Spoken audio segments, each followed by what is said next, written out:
મિત્રો, આ પોસ્ટ શાંતિપૂર્વક વાંચો। આપ સૌની અંદર બેઠેલા પરમાત્મા સત્ય ન્યાય નીતિ રૂપે જગાડે।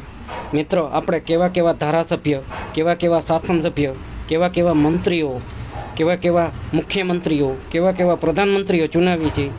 જે સરકારી યોજનાઓ હોય એ યોજનાઓનું ફોર્મ ક્યાં ભરાય અને ક્યાં રજૂ કરવાનું થાય એ ખબર ના હોય। બોલો, આ તમારો મત છે એ શું નાતીના નામ ઉપર જ જાય છે?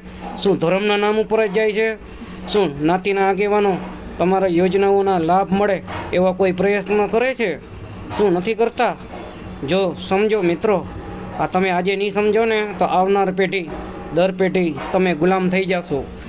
હજી જાગવાનો સમય છે, ચુનાવ પહેલવેલા જાગી જાઓ, નહીંતર આવનાર સમય તમારા તેમજ તમારા પરિવાર માટે ખતરનાક છે, જોખમકારક છે। કોઈ તમને બચાવશે નહીં।